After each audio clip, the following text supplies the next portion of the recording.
और आपको सरप्राइज होगा इस चीज में, हमें एक 10 लाख साल का एवोल्यूशन दिल्ली के अंदर मिलता है।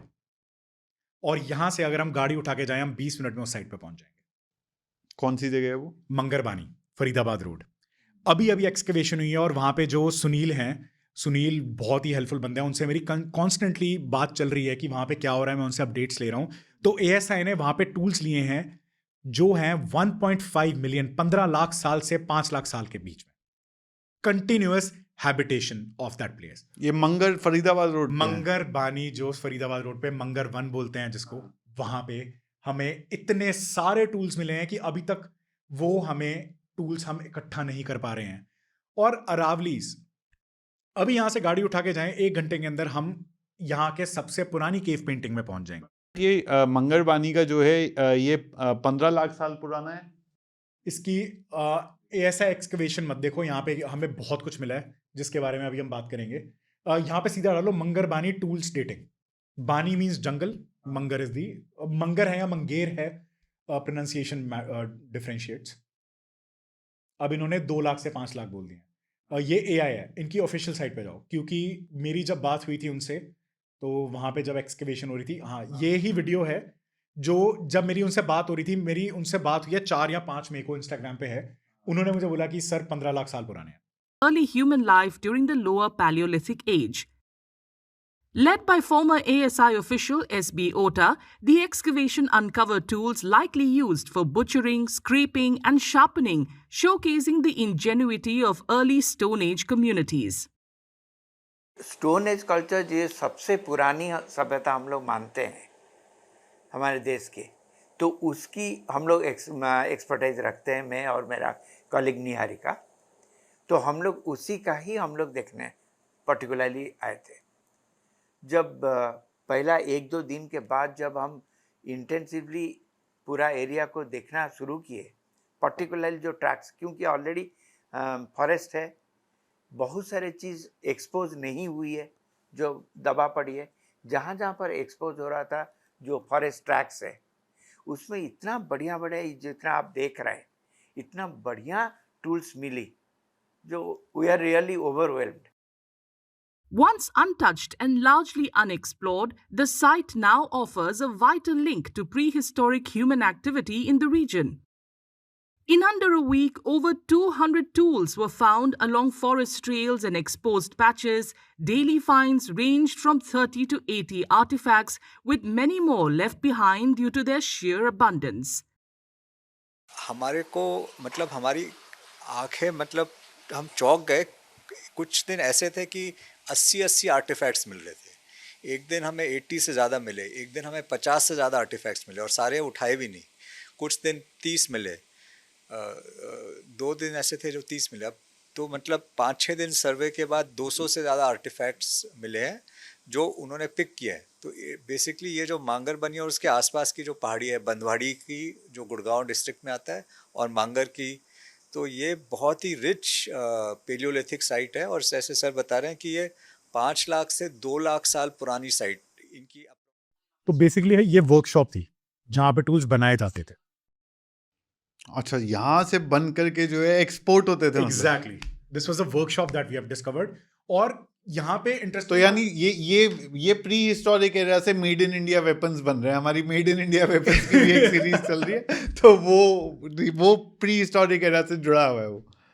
और अभी इन्होंने 2 लाख की डेट दी है। आई गेस ये बहुत ही अर्ली वीडियो है कि 6 महीने पुरानी है और 6 महीने पहले ही एक्सकवेशन स्टार्ट हुई है। मैंने एएसआई को खुद ईमेल भी किया है। तो यानी ये पब्लिक डोमेन में नहीं है जो आप बता रहे हो, लेकिन इसमें आप बता रहे हो कि 15 लाख साल पुराने भी मिल गए हैं। एग्जैक्टली नहीं, सो डेटिंग वही, अभी इसकी डेटिंग करनी बाकी है बहुत सारी टेक्निक से, इसीलिए उन्होंने साइट सील की हुई है। हाँ। वो इवन मुझे भी वहां पे, मैंने बहुत प्रयास किए कि मैं वहां पे चले जाऊं। उन्होंने बोला कि सर हमें आसपास के एनवायरनमेंट की डेटिंग करनी है, हमें टूल्स की नहीं करनी है। टूल्स तो हमने उठा दिया, उसके आसपास क्या हो रहा है उसकी डेटिंग करनी है। इसीलिए ये साइट अभी ऑफ द लिमिट है, क्योंकि अभी कैलकुलेशंस चल रही हैं। जो 5 lakh is the earliest date, 15 lakh is the oldest date, इसके बीच में एस्टैब्लिश करेंगे। तो इसलिए वो कंजर्वेटिव अभी बता रहे हैं। Exactly. तो 17 लाख साल पहले का हमारे पास एविडेंस आ गया है, और 15 लाख साल पहले का बिल्कुल हाल ही में Exactly. 2-3 महीने पहले ये एविडेंस हमें पता चल गया है। यानी कि इंडिया में प्री हिस्टोरिक एक्टिविटी हो रही थी और सिविलाइजेशन आगे बढ़ रही थी, या फिर मैं कहूँ तो एवोल्यूशन इंडिया में भी पैरेलली चल रहा था. It was not a blackout continent at that time. Right. और अब हमने देखा साउथ और नॉर्थ का कनेक्शन. हाँ. सोलन, जो आज के टाइम में सोलन वैली आ जाती है अपने पाकिस्तान के अंदर, वहां पे भी लगभग 10 लाख साल पुराने टूल मिले हैं. उत्तर प्रदेश में भी 3-4 साइट है जहां पे हमें 5 लाख 6 लाख साल पुराने टूल मिले हैं. तो इंडिया में स्कैटर्ड है ये. तो इंडिया में भी स्कैटर्ड है, अफ्रीका में भी स्कैटर्ड थे. तो इंडिया में बस फॉसिल नहीं है, इसका मतलब ये नहीं है कि आप आर्कियोलॉजिकल टूल्स की डेवलपमेंट नहीं देख सकते. और इंडिया के अंदर हमें होमो सेपियंस के भी फॉसिल्स नहीं मिलते हैं, लेकिन फिर भी मानते हैं कि हम 70,000 साल पहले इंडिया में आए थे. यहां पे सबसे बड़ा चैलेंज ही आता है कि इंडिया में आप ओल्डेस्ट जेनेटिक एविडेंस नहीं ढूंढ सकते क्योंकि वो बचा नहीं है. तो अब यहां पे जहां पे वेस्टर्न जेनेटिक्स को एक स्वीट स्पॉट मिलता है, वो यहां पे इंप्लीमेंट कर लेते हैं. That is development of mitochondrial DNA M haplogroup. ये क्या है, ये थोड़ा समझाओगे, क्योंकि इसके ऊपर जो है चंगेज खान थ्योरी भी है बहुत सारी. तो ये थोड़ा सा जो है विस्तार से समझाओगे. Genghis Khan theory is different, उसको हम नहीं टच करेंगे और वो इंडिया के लिए रेलेवेंट नहीं है क्योंकि इंडिया के अंदर इसका इतना इम्पैक्ट नहीं है. It is more towards the middle east and China, Mongolia, उस साइड आ जाता है. इंडिया में इम्पैक्ट नहीं है. इंडिया में एक लगा लो कि भट्टी लगी हुई थी डीएनए की. एक ऐसा डीएनए जो अफ्रीका में एग्जिस्ट नहीं करता, वो इंडिया में डेवलप हुआ, जिसको बोलते हैं mitochondrial DNA haplogroup M, M2, M4, M6 and M16 plus RCH कुछ और हैप्लोग्रुप्स हैं. लेकिन ये मेन क्यों है? क्योंकि ये अफ्रीकन पॉपुलेशन में नहीं है और ये दुनिया में बहुत ज्यादा मिलता है. जो भी, और इसको इन्होंने कैटेगोरिकली नाम दिया हुआ है नॉन अफ्रीकन फीमेल ओरिजिन. कहां आती है? इंडिया पे.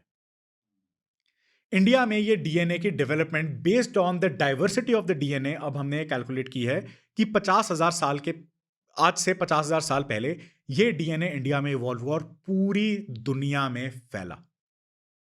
ये जो लास्ट स्टेटमेंट आपने बोल दी ना, ये थोड़ा सा यहाँ कॉन्स्पिरेसी थ्योरी स्टार्ट हो जाती है. कॉन्स्पिरेसी थ्योरी तो ये जरा धीरे धीरे इसको धीरे से वो करते हैं. हाँ. सो जो माइटोकॉन्ड्रियल डीएनए का एम हैप्लोग्रुप है, ये इंडिया में 50,000 साल पहले ओरिजिन हुआ. ठीक है. और पूरी दुनिया में फैल गया. अब पूरी दुनिया में एक फीमेल डीएनए जो अफ्रीका से ओरिजिनेट नहीं हुआ है, वो फैल गया. ये क्रॉस चेक करते हैं जरा. ये क्रॉस चेक करने के लिए आप लिखो mitochondrial haplogroup M expansion chart. This is the map. It originates from India. MNR, मैंने बोला ना कि N और R भी हैं. M2, M3, M4, M6, M18, M25, NNR, R5, 6, U2I. आपको और कहीं नहीं मिलेंगे. सिर्फ इंडिया में ये M2, 3, 4, 6, 18 and 25 strands हैं. This is the DNA expansion map. सो ये ओरिजिनेशन जो है इस सब डीएनए कैटेगरी का, ये हमने मैप में देख लिया कि ये सब डीएनए कैटेगरी पूरी दुनिया में फैला हुआ है. Right. सवाल ये होगा कि इसका ओरिजिनेशन कहाँ है, क्योंकि अफ्रीका ओरिजिनेशन थ्योरी तभी डिबंक होती है जब ये डीएनए जो सब क्लास जो है वो अफ्रीका में ओरिजिनेट नहीं हुआ, और इंडियन थ्योरी तब जीतती है जब ये प्रूव होता है कि ये इंडिया में ओरिजिनेट हुआ था. सो यहां पे मैं ये कहूंगा कि ये एक्चुअली किसी भी थ्योरी को डीबंक या प्रूफ नहीं करता है. ये हमें एक एविडेंस देता है कि इंडिया का एवोल्यूशन और इंडिया का एनवायरनमेंट ऐसा था कि यहां पे diversity is possible, evolution is possible. अभी पॉसिबिलिटी ला रहा है. तो जो माइटोकॉन्ड्रियल डीएनए हैप्लोग्रुप एम है, इसमें भी हमने वही स्टडी यूज की है जो हमने ह्यूमन ओरिजिन की स्टडी यूज की है अफ्रीका के अंदर, कि जो उसको बोलते हैं हम पैलियोजेनेटिक ट्री रिकंस्ट्रक्शन. सबसे पहले डीएनए कहां आ सकता है? जहां पे सबसे ज्यादा उसकी डाइवर्सिटी मिल सकती है. डाइवर्सिटी हमने बोला उसकी सब क्लास और वो जो मिलती है. अफ्रीका में होमो सेपियंस की सबसे ज्यादा डाइवर्सिटी है. इंडिया में माइटोकॉन्ड्रियल डीएनए एम हैप्लोग्रुप की सबसे ज्यादा डाइवर्सिटी है, और डाइवर्सिटी ही नहीं है, it stretches from South Asia to Australia to South America. All the non origin females जिनके अंदर जो नॉन अफ्रीकन ओरिजिन फीमेल्स के अंदर ये जो हैप्लोग्रुप मिलता है, it is the most prominent for people who are not coming out of Africa. Then where are they coming from? They are coming from India but 50,000 years old. तो basically वो ये कहते हैं कि जब यहां पे ह्यूमंस आए, ह्यूमंस तो 3 लाख साल से हैं, 70,000 साल पहले उनकी एवोल्यूशन उनकी माइग्रेशन स्टार्ट हुई. जब वो भारत में आए तो 20,000 साल में एक नया स्ट्रेन डेवलप हुआ. ये वेस्टर्न नरेटिव है. This is the core of haplogroup M in mitochondrial DNA. तो इस आर्ग्यूमेंट को हम यूज करके ये नहीं बोल सकते कि इंडिया के अंदर ह्यूमन डेवलपमेंट हुई थी yet. अब ये इंपॉर्टेंट क्यों है? Because this is the oldest DNA proof that we have. अब हमारे पास है, जब 50,000 साल से पहले की कैलकुलेशन, डेटा और इंटरप्रिटेशन ही नहीं है, how can we rule it out? क्योंकि हमारे पास में 17 लाख साल पुराना भी फॉसिल नहीं है. नर्मदा मैन, मैं बोलूंगा किस्मत है, हमें मिल गया जो हमारे पास में है. अगर वो नहीं भी होता तो भी इंडिया की स्टोरी ऐसे नहीं इनकम्प्लीट रह जाएगी, क्योंकि हमारे पास बाकी के टूल्स वाले एविडेंसेस, आर्कियोलॉजिकल एविडेंस है. यहाँ तो भैया स्पेसशिप से एलियंस आए थे, वो यहाँ पे टूल्स छोड़ के चले गए, ह्यूमंस तो यहाँ पे थे नहीं. बट पता है हमें एलियंस नहीं आए, तो कोई तो था. चलो होमोसेपियंस नहीं थे, इरेक्टस थे. इरेक्टस नहीं थे, ओके. नर्मदा मैन का जो स्कल मिला एटलीस्ट वो तो थे ही. अब ये कहानी इंडिया की कंप्लीट करती है एवोल्यूशन के लिए. लेकिन फिर चैलेंज ये आता है कि क्या फिर इंडिया से इवॉल्व हुए थे? हम अपनी साइंस को और अपने एक नैरो माइंडसेट को हमेशा लीनियर रखते हैं, और ये हमने स्टार्टिंग में बोला था, हमारी प्रॉब्लम ये है कि हमें एक लीनियर प्रोग्रेशन चाहिए. हम ये नहीं मान सकते कि जो प्रोग्रेशन है वो बाकी जगहों पे एक साथ हो सकती है. तो मेरा यहां पे पॉइंट जो है सब कॉन्टिनेंट को लेके, वो सिंपली इस एनालॉजी पे आता है. आप सोचो, एक क्रीचर था जो एक्सटेंट हो गया, उसका नाम है सेबर टूथ. अफ्रीका में हमें उसके स्केलेटन मिलते हैं. हमें उसके स्केलेटन साउथ अमेरिका और नॉर्थ अमेरिका में भी मिलते हैं. दांत की फॉर्मेशन वैसी ही, उसका मेन स्ट्रक्चर भी ऐसा ही.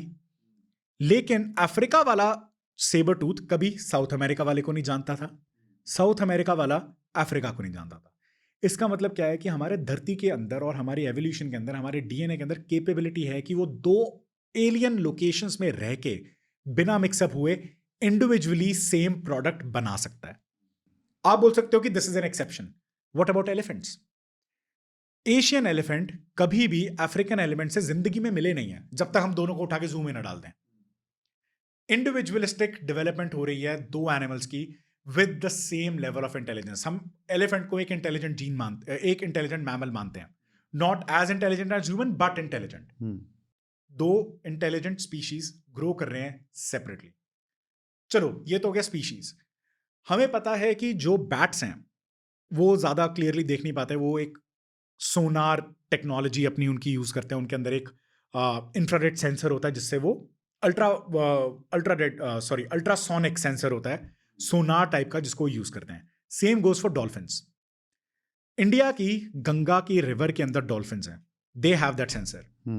दी oceanic dolphins, they have that sensor. Bats all around the world have that sensor, but they are individual evolutions which never intermixed. तो हमें अपनी सोच को बंद नहीं करना चाहिए कि अफ्रीका से ही इवॉल्व हुए थे. जब बाकी दुनिया में एविडेंस हो रहे हैं, तो वेब ऑफ एवोल्यूशन अगर बाकी स्पीशीज में एग्जिस्ट करता है, हम में क्यों नहीं कर सकता? और इसका सबसे बड़ा प्रूफ हमें मिलता है भीमबेटका के अंदर.